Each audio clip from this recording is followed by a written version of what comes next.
So seperti biasalah, okay, kalau live bersama dengan saya, kita akan borak-borak berkaitan dengan saham. Okay, tetapi hari ini kita akan borak sedikit berbeza. Okay, sebab dekat luar sana sekarang tengah hot tentang topik pelaburan emas. Okay, pelaburan emas yang dikatakan scam. Okay, jadi saya nak ambil ruang ni untuk kita borak-borak tentang pelaburan emas. Okay, dan tajuk kita hari ini adalah pelaburan emas versus saham, pelaburan saham. Okay, so itulah topik yang kita akan cover hari ini. Jadi kepada anda yang nak tahu saya punya pandangan tentang pelaburan emas, okay, jadi anda boleh follow sesi live ni dan kita boleh borak-borak lanjut. Okay, so kalau anda ada sebarang soalan, anda boleh tulis dekat ruangan komen. Okay, nanti saya akan jawab soalan-soalan anda secara live. Okay, alright, so nak baca komen juga. Okay, Adam Syukri Ramli, padu. Okay, apa yang padu tu? Ilyan Aminin, Ustaz Ilyan, padu. Okay, Bung Moh, lawa baju. Lawa, okay, right. Yasir Arafat, salam Tian M, cantik baju. Baju hadiah dari Richwork ke?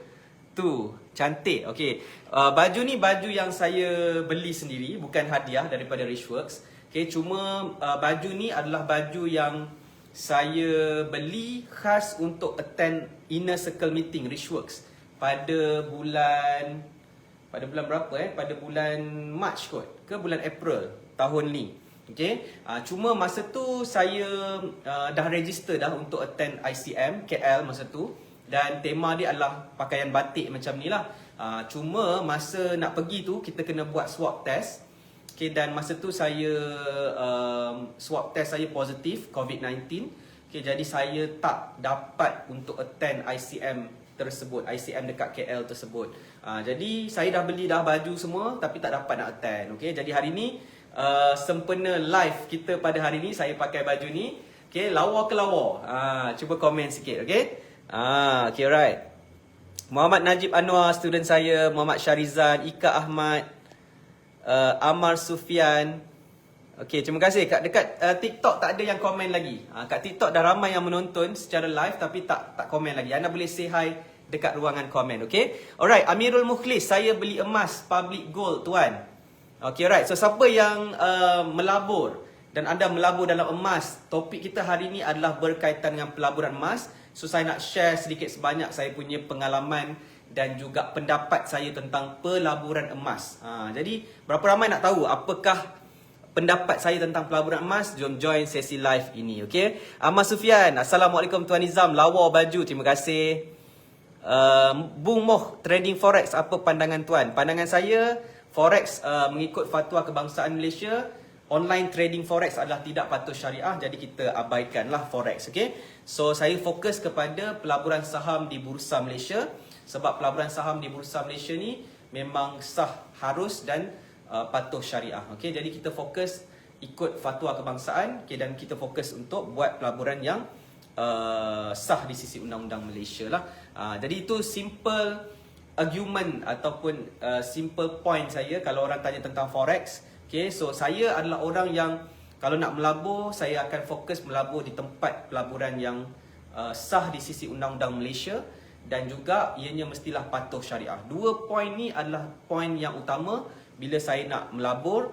Okay, dan that's why, okay, kalau saya nak kongsikan tentang pelaburan, okay, biasanya saya akan kongsikan tentang pelaburan saham sebab ianya mematuhi dua perkara ni. Okay, dan adakah pelaburan saham ni menguntungkan ataupun tidak, dia depends kepada macam mana kita buat pelaburan saham ni. Kalau kita buat dengan cara yang betul, insya-Allah menguntungkan. Okay, kalau kita buat dengan cara yang salah, of course boleh mengalami kerugian. Okay, so mana-mana pelaburan pasti akan ada risiko mengalami kerugian.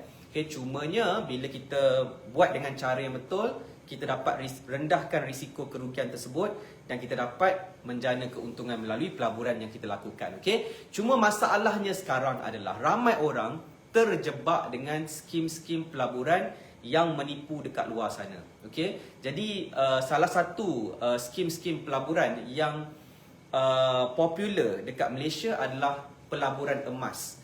Okay, jadi hari ni bila saya buka Facebook kan, okay, ramai orang komen dan cerita tentang pelaburan emas, scam dekat luar sana. Okay, jadi saya nak ambil kesempatan ini untuk share view saya tentang pelaburan emas. Okay, dan mungkin anda akan dapat sudut pandang saya lah hari ini. Okay, alright. Ika Ahmad lebih jelas di TikTok. Okay, dekat Facebook jelas ke suara saya? Ke suara tak jelas? Sebab saya pakai mic dekat TikTok. Saya pakai mic ni. Kalau jelas, komen jelas. Kuat tak suara saya? Okay, alright. Alright, Fix Zulkarnain, komen sikit pasal quantum metal 10nm. QM quantum metal alright. Ada yang tulis, tuan, quantum metal okey ke patuh syariah? Okay, alright. Nanti kita borak-borak sikit so make sure. Okay, alright. Jasafin Jalani, okey jelas di Facebook. Tuan Jasafin tengah sibuk tu, ada projek besar baru tu. Okay, alright. Bung Moh, jelas tuan. Nur Azman, jelas ya. Okay, alright. KK, jelas. Muhammad Najib Anwar kat FB, jelas cikgu. Okay, alright. Terima kasih kerana respon. Okay, alright. Jadi, saya nak share dengan anda semua tentang pelaburan emas. Okay, so saya nak cerita tentang pelaburan emas. Okay, dulu masa saya nak terlibat dalam pelaburan, okay, sekitar tahun 2012. Okay, saya bermula dalam dunia pelaburan ni pada tahun 2012, di mana saya bermula dengan pelaburan hartanah. Okay, so masa tu saya ada mentor yang mengajar saya tentang pelaburan hartanah. Okay, so berapa ramai daripada anda nak dengar cerita saya?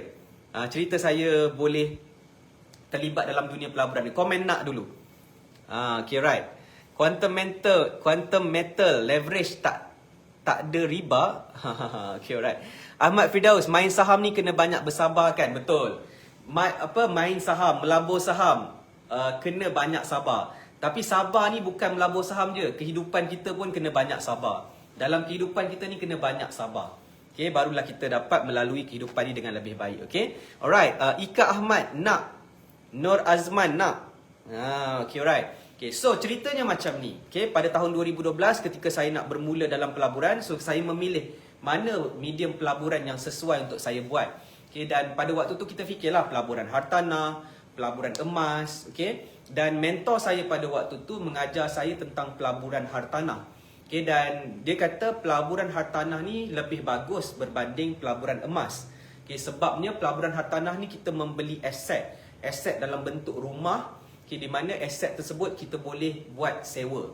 Okay, so nombor satu adalah, okay, bila kita melabur dalam hartanah kan, kita beli hartanah, kita boleh buat sewa. Jadi kita dapat rental income daripada rumah yang kita beli. Okay, so kalau kita melabur dalam emas, kita tak boleh nak sewakan emas. Okay, siapa yang nak sewa emas? Okay, tapi kalau rumah, ada orang nak sewa rumah sebab mereka nak tempat tinggal. Okay, jadi bila kita beli rumah, kita sewakan kepada orang, maka kita akan dapat rental income. Tetapi kalau kita melabur dalam emas, kita beli satu jongkong emas, kita tidak ada rental income. Okay, so itu poin yang pertama yang mentor saya ajarkan kepada saya, yang menyebabkan kita tak berapa berminat tentang pelaburan emas. Okay, jadi kalau anda tanya saya melabur emas ke tak? Jawapannya saya tidak melabur emas. Okay, saya tidak fokus kepada emas. Saya melabur dalam hartanah, saya melabur dalam saham, saya melabur dalam bisnes. Okay, so itu adalah perkara-perkara yang saya buat. Okay, dan ada sebab kenapa saya tidak fokus kepada pelaburan emas. Okay, so nombor satu adalah kita tidak mendapat rental income. Okay, kalau dalam pelaburan hartanah, kita boleh sewakan dan kita dapat rental income. Kalau dalam pelaburan saham, kita beli saham yang memberikan dividen, maka kita akan dapat dividen secara berkala. Okay, jadi pelaburan emas tidak ada rental income ataupun tidak ada continuous income. Maksudnya kita tak akan dapat income secara berterusan. So biasanya emas ni kita kena beli, kita simpan. So lepas beberapa tahun dia akan naik nilai dia dan kita dapat jual semula dengan keuntungan secara capital gain. Okay, jadi bila kita cakap tentang capital gain, pelaburan saham pun kita boleh buat keuntungan secara capital gain. Maksudnya kita beli saham, lepas tu harga saham tu naik, kita jual dan kita dapat profit. So kita profit kita secara capital gain.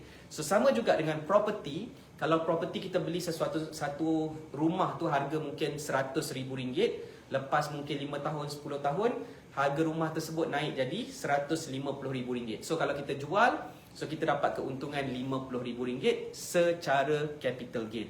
Okay, jadi kalau kita melihat poin yang kedua ni adalah keuntungan dari segi capital gain. Okay, semua pelaburan ni boleh menjana keuntungan secara capital gain. Okay, cuma saham ni kita boleh, dia lebih volatile, okay, dan dia punya kenaikan tu lebih cepat dan kita boleh jual sendiri. So bayangkan kalau kita nak jual rumah, kita kena cari buyer. Okay, kita kena ada banyaklah proses, legal proses yang kita kena buat untuk tukar nama dan sebagainya. Tetapi saham semudah dengan smartphone, kita dah boleh jual saham kita, beli saham, okay, dan ianya sangat-sangat mudah untuk kita lakukan. Okay, so far adakah anda jelas dengan poin saya? 2 poin yang saya kongsikan ni. Berapa ramai daripada anda nak belajar lagi antara saham dan emas, apa bezanya dan kenapa saya prefer pelaburan saham berbanding pelaburan emas? Cuba komen dekat ruang komen. Saya nak tengok adakah anda bersama dengan saya. Okay, dan kalau anda sedang menonton, anda boleh klik like dan juga klik button love. Dan bantu saya untuk klik button share supaya lebih ramai lagi rakan-rakan kita dapat follow dan tonton sesi live ini. Okay? Boleh? Okay, right. Ada orang tak ni? Macam tak ada orang je ni. Okay, so kita jalan-jalan sekejap. So kita duduk dekat sini. Okay, right. Kat sini depan saya ni ada lampu, jadi cerah sikit. Cerah sikit kita. Okay. Alright, so far adakah jelas apa yang saya sampaikan tadi? Tadi saya cerita tentang perbezaan antara pelaburan hartanah, pelaburan emas dan juga pelaburan saham lah. Dari segi dia punya rental income, dari segi dia punya capital gain. Okay, so itu adalah benda yang kita tak kena tahu apakah bezanya lah. Okay, so seterusnya, okay, dulu saya ingat tau, mentor saya cakap kan, kalau kita beli property, kita beli hartanah, okay, so hartanah tu akan ada dekat situ selagi dia tak roboh. Okay, dia adalah kat situ. Aset tu adalah milik kita kan. Okay, tapi kalau kita beli emas, okay, kita contohlah kita beli jongkong emas. Okay, kita beli jongkong emas, kita kena balik kat rumah kan. Bawa balik kat rumah. Alright. Dan kita kena simpan dekat rumah lah. Okay, jadi kita kena simpan dekat tempat yang orang tak tahu. Sebab emas tu berharga. Kalau orang tahu kita ada simpan emas dekat rumah kita, nanti ada orang yang akan datang berniat nak curi emas tersebut. Betul tak? Dia nak ambil emas tersebut sebab emas tu kan bernilai. Jadi mentor saya cakap kita kena simpan. Kalau kita beli emas, kita kena simpan dekat tempat yang orang tak tahu. Kena simpan kat tempat yang orang tak tahu kat mana kita letak. Okay, jadi pergilah simpan dekat dalam rumah kita, tapi pastikan tak ada siapa tahu kat mana kita simpan emas tu. Okay, tapi disebabkan tak ada siapa yang tahu, last kali kita pun dah terlupa kat mana kita letak emas kita. Rasa macam ada beli emas hari tu, tapi tak tahu letak kat mana. Dah lupa. Jadi itu pun masalahnya. Okay, apabila kita beli emas, kita kena simpan, kena jaga dia. Okay, dan kita sentiasa risau kalau ada orang curi emas kita ni. Okay, tapi kalau kita melabur dalam hartanah, okay, so hartanah tu tetap ada di situ. Kalau kita beli saham, saham akan ada dalam portfolio saham kita. Tak ada orang boleh curi saham kita. Okay, so selagi kita tak share kita punya account password kita untuk account CDS kita, maka tak ada siapa yang dapat dapat untuk curi saham yang kita. Okay, dan selagi kita tak share dengan orang, okay, tak ada siapa yang tahu kita membeli saham. Okay, so saham ni bagi saya lebih selamat lah berbanding dengan pelaburan emas. Okay, jadi 3 sebab ni kan. Okay, 3 sebab ni adalah sebab utama kenapa saya kurang berminat dengan pelaburan emas berbanding dengan pelaburan hartanah ataupun pelaburan ataupun pelaburan saham lah. Okay, alright, jadi cuba anda share dekat ruangan komen. Okay, apa pandangan anda tentang pelaburan emas? Cuba tulis dekat ruangan komen. Okay, alright. Elite, just sharing. Tahun 2007 saya ada beli beberapa rumah lelong. Masa tu rumah lelong below 30k sahaja. Betul. Masa tu rumah lelong murah-murah ya. Tahun 2007, tahun 2012. Okay, ada property yang harga RM20,000 sahaja. Okay, sekarang dah lebih mahal lah. Okay, tapi comparatively tetap masih murah lagi lah kalau kita beli dekat pasaran lelong. Macam tu. Okay, alright. Jadi Itulah dia, bila kita bercakap tentang pelaburan, kita kena tahu kenapa kita memilih sesuatu medium pelaburan tu dan apakah kelebihan pelaburan yang kita nak buat tersebut dan adakah ianya sesuai dengan kita ataupun tidak. Okay, so that's why dalam pelaburan kita kena fahamkan dulu apakah pelaburan tersebut dan kita nak sesuaikan apa yang sesuai dengan diri kita. Okay, so macam saya tak rasa melabur emas tu sesuai dengan saya. Okay, tetapi saya mendapat kesesuaian dalam pelaburan saham. So bila saya buat pelaburan saham, so saya lebih selesa dengan pelaburan saham. Begitu juga dengan pelaburan hartanah. So bila saya buat pelaburan hartanah, saya rasa lebih selesa buat pelaburan hartanah. Jadi sama juga dengan anda, kalau anda nak melabur dalam apa sahaja medium pelaburan, make sure anda kenali dulu dunia pelaburan tersebut, apakah kelebihan dan kekurangannya dan adakah ianya sesuai dengan anda. Tak kisahlah pelaburan hartanah ke, pelaburan emas ke, pelaburan saham ke, yang penting kita buat benda yang sesuai dengan diri kita. Okay, alright. Mr. Katz, Tuan nak tanya, saya dah jadi was-was pasal saham-saham ni sebab ramai cakap haram lah. Kalau Tuan pakai platform apa? Okay, right. So, Mr. Katz, okay, so kalau Tuan nak buat pelaburan saham, Tuan kena belajar daripada sumber yang betul. Okay, jangan kita dengar-dengar orang cakap tentang pelaburan daripada kita pun tak tahu dia cakap tu based on pendapat peribadi dia sahaja ke ataupun based on research yang yang betul lah. Okay, so ramai orang dekat luar sana dia orang cakap macam-macam, cakap saham ni haram, cakap pelaburan ni merugikan, okay, macam-macam lah benda. Okay, tetapi kita kena tahu apa yang dia cakap. Kadang-kadang dia orang cakap saham tu haram, tetapi sebenarnya mereka merujuk kepada forex. Forex tu haram, saham tu tak haram. Okay, tetapi disebabkan mereka tak tahu beza antara saham dengan forex, jadi dia cakap saham tu haram. Tapi sebenarnya dia tengah cakap tentang forex. Tapi disebabkan dia tak tahu beza saham dengan forex, jadi dia cakap saham forex haram. Jadi kenapa anda nak dengar cakap orang yang dia tak tahu saham tu apa? Dia saham pun dia tak tahu apa. Jadi adakah anda nak dengar cakap mereka? Ataupun anda nak dengar dengan orang yang memang buat pelaburan saham dan dia tahu saham ni apa? Dan kita boleh rujuk juga pakar-pakar Islam lah, agama, yang pakar-pakar hukum ni tentang pelaburan saham. Jadi kalau anda was-was, anda bertanya kepada orang yang dalam bidang tersebut. Okay, dalam ahli dalam bidang tersebut. Jangan tanya orang-orang yang tak buat pelaburan saham. Kadang-kadang dia cakap pun dia tak tahu saham tu apa. Okay, alright. So, Mr. Cat, contoh Forex or Okta FX semua tu. So, kalau Forex semua tu haram lah. Tapi kalau pelaburan saham, dia tak haram. Pelaburan saham tu adalah kita melabur dalam syarikat-syarikat berhad yang ada dalam bursa Malaysia. Forex tu foreign exchange. So, dia dua benda yang berbeza. So, kalau anda boleh nampak perbezaan antara saham dengan forex, maka anda akan ke step seterusnya dan anda tahu perbezaan antara saham dengan forex. Tapi kalau anda rasa saham dengan forex tu sama, itu jadi masalah, anda akan jadi was-was. Okay? Alright. Tadi ada soalan, Muhammad Najib Anwar, untung saham beli emas okey tak? Boleh. Bila kita untung saham, kita nak beli apa suka hati kita. So, ada orang dia beli saham, dapat untung daripada saham, dia gunakan untuk belanja kehidupan dia.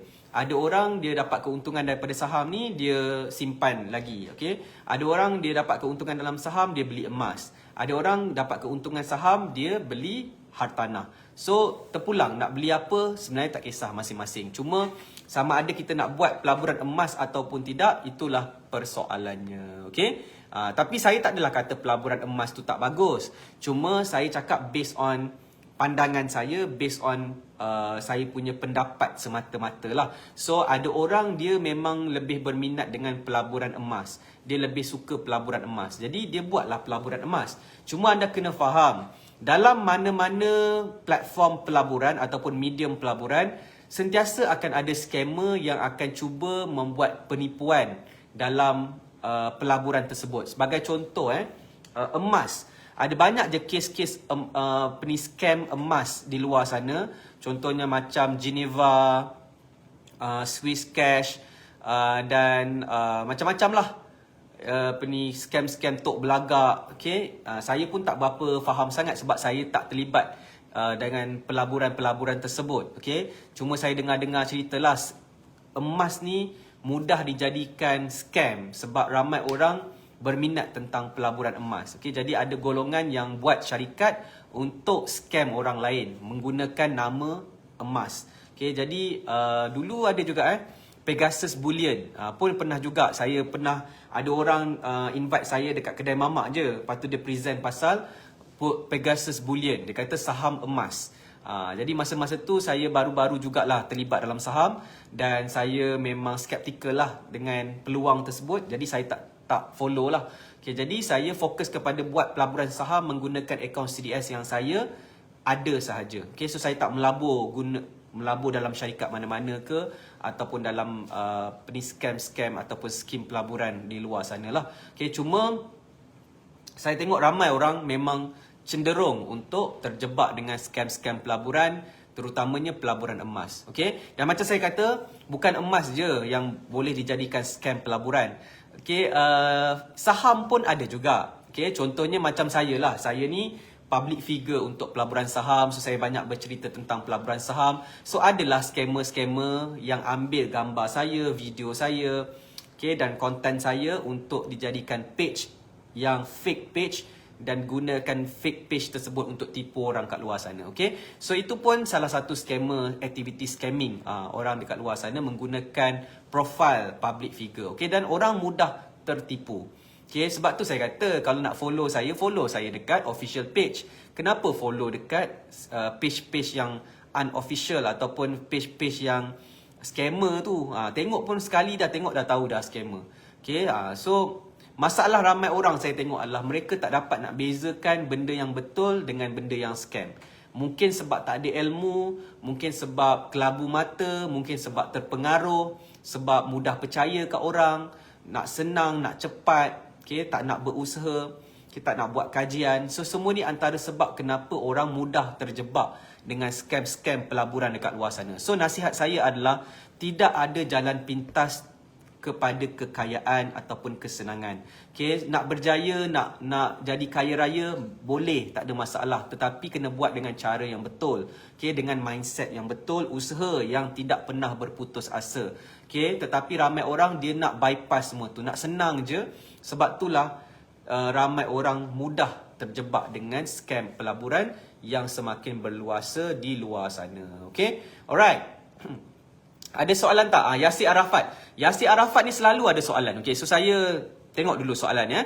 Alright, nak tanya, kalau pemilik saham tu meninggal dunia, senang ke dicairkan atau ditukar nama ke waris atau macam mana?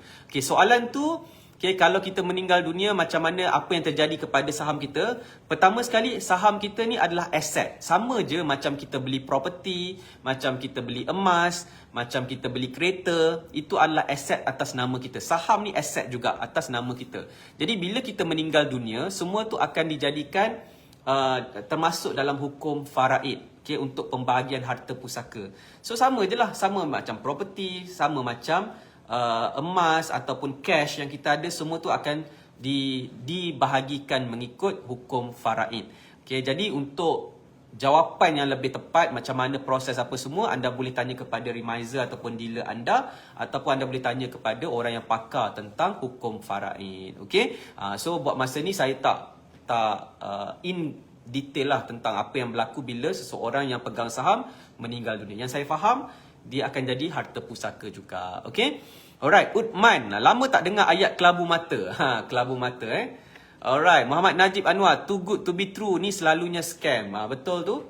Tak ada jalan mudah untuk kejayaan lah. Okay, dan too good to be true kadang-kadang adalah ayat yang digunakan untuk aktiviti marketing. Of course lah, marketing ni kita kena hype sikit, kena menarik perhatian. Okay, jadi kadang-kadang dia adalah ayat marketing. At the end of the day, tak kisahlah orang nak buat apa kat luar sana, nak buat hype ke, nak buat marketing ke, sebelum kita nak melabur, kita kena dapatkan ilmu terlebih dahulu. Kita kena tahu apa yang kita buat, barulah kita melabur. Okay, Amar Abdul Zaman, stylo rambut tuan, terima kasih. Rambut saya dia tiba-tiba jadi berwarna pula gitu. Alright. Okay, jadi itulah dia pendapat saya tentang pelaburan emas yang sekarang ni semakin hot di Malaysia. So saya harap saya dah kongsikan beberapa poin tentang pelaburan emas yang pada pendapat saya tak berapa minat lah tentang pelaburan emas at the moment. Okay, saya lebih fokus kepada pelaburan saham, pelaburan hartanah, bisnes. So itu benda yang saya fokuskan sebab saya rasa lebih sesuai dengan saya. So kepada anda, kalau nak melabur, make sure anda melabur di tempat yang betul, melabur secara patuh syariah. Jangan melabur ikut-ikut orang. Orang kata bagus, anda pun ikut. Jangan. Anda buat study dulu, anda fahamkan dulu apa benda yang anda nak buat. Okay, kena make sense dulu apa yang anda buat ni. Dan barulah anda mula melabur. Okay, alright. So itu masalahnya ramai orang juga adalah bila kita cakap nak belajar saham, masuk kelas saham, tak ada duit. Tak ada duit Tuan Nizam, saya tak ada duit lah, mahal lah kelas saham. Tapi masuk scam pelaburan RM4,000 ada pula duit. Saya dapat terima banyak mesej, Tuan Nizam, ini betul ke ni pelaburan ke scam? Lepas tu saya tengok ni memang sah-sah scam. Habis tu macam mana saya dah transfer RM4,400 ni, macam mana? Saya kata tak boleh nak buat apa lah. Boleh report polis lah. Kalau anda ada detail scammer tu, anda transfer ke akaun mana, anda buatlah report polis. Okay, tetapi the idea adalah, yang saya tengok kat sini adalah, nak belajar melabur saham tak ada duit. Kelas harga RM10 berkira nak bayar. Tapi kalau scammer offer pelaburan RM4,400 ada pula. Tu masalahnya. Jadi ramai orang dia bukan masalah tak ada duit. Kalau orang kata nak belajar saham kelas mahal, tak ada duit dan sebagainya, kadang-kadang saya susah nak percaya. Kadang-kadang orang sebenarnya bukan tak ada duit, tetapi dia punya duit tu terbang ke tempat yang salah, pergi ke tempat yang salah. Okay, jadi kena betulkan lah. Okay, alright. Amirul Mukhlis, laptop dengan iPad mana bagus untuk join kelas saham tuan? Dua-dua boleh.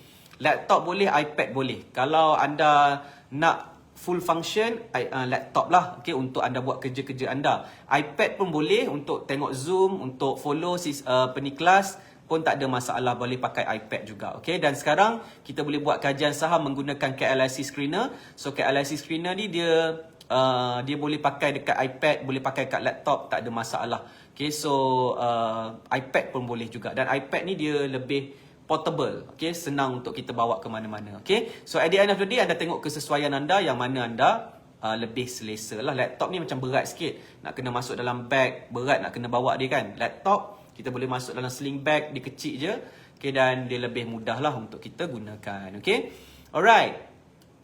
Saya nak baca komen daripada Tuan Gaban Saifullah, anniversary follower. Terima kasih. So scammer guna nama dan gambar Tuan Nizam. Ada scammer yang guna gambar Tuan. Dia cakap Tuan boleh tolong laburkan, sedangkan tu scam. Alright. So itu dia scam ya. Scam yang menggunakan gambar-gambar saya. So make sure anda kena berhati-hatilah. Okay. Alright. Yasir Arafat, Tuan mungkin boleh belikan gelang rantai emas banyak-banyak untuk wife. Harga emas turun murah sekarang ni. Tengoklah. Macam saya kata, emas ni kita kena simpan, kena letak dekat tempat yang selamat. Kalau hilang, habislah kan. Lepas tu, kita jangan lupa kalau kita beli emas banyak-banyak, kita kena bayar zakat emas. Dalam simpanan kita tu kan, kena bayar zakat emas. Okay, jadi jangan lupalah kena ada zakat yang kita kena bayar kalau kita membeli emas. Okay, so saya tak nak pening-pening, so emas saya tak fokuskan lah, macam tu. Okay, alright. Nazar NZ send 75 stars. Terima kasih kerana berikan saya 75 stars. Okay, daripada Nazar NZ. Siapa lagi nak bagi star? Bagi. Okay, alright. So dekat TikTok, siapa yang nak bagi rose ke, nak bagi gift ke, anda boleh klik dekat bawah-bawah ni, ada lah tu untuk bagi hadiah kat saya. Okay, alright. Jadi itulah dia apa yang ingin saya kongsikan kepada anda. Kita dah berlangsung live lebih kurang 30 minit. Okay, so saya harap apa yang saya kongsikan dalam sesi live kali ini bermanfaat, membuka minda anda tentang perbezaan antara pelaburan emas, pelaburan hartanah dan juga pelaburan saham. Okay, dan hopefully ianya membantu anda untuk lebih mempunyai ilmu tentang dunia pelaburan. Okay, Azizul Zakaria, salam semua. Alhamdulillah Tuan, hari ni dapat untung 1 kaunter. Yes. Tahniah Tuan Azizul Zakaria kerana berjaya buat profit melalui saham. Okay, so Tuan Azizul Zakaria, nanti PM saya, nanti share screenshot profit. Nanti saya boleh showcase kepada followers kita semua. Okay, alright, so kenapa saya buat showcase? Sebab saya nak tunjukkan ada orang buat duit dari saham, belajar saham dan buat duit dalam saham. Sebab ada orang cakap belajar saham tak buat duit pun, sebenarnya tidak, ada je yang buat profit dalam saham. Okay, jadi kita cuba showcase, tunjukkan kepada orang ramai yang ada peluang dalam pelaburan saham, cuma kena buat dengan cara yang betul. Okay, Tuan Azizul Zakaria, kejap lagi PM saya, sharekan your screenshot portfolio profit. Nanti kita akan share kepada orang ramai. Okay, semoga perkongsian ini menjadi sumber inspirasi, okay, dan kita dapat bantu lebih ramai lagi orang Melayu, orang Bumiputera, orang Cina, orang India untuk mula melabur dalam pasaran saham. Okay, so kita nak bina saluran pendapatan kedua, ketiga kita melalui pelaburan saham di Bursa Malaysia. Okay, so setakat ini sahaja untuk sesi live kali ini. Terima kasih banyak kepada anda yang menonton. Kita jumpa lagi. Assalamualaikum warahmatullahi taala wabarakatuh. Dan salam hormat, saya Nizam Malik dari Saham Mastery. You are TNM, you are the next millionaire. Take care dan bye-bye.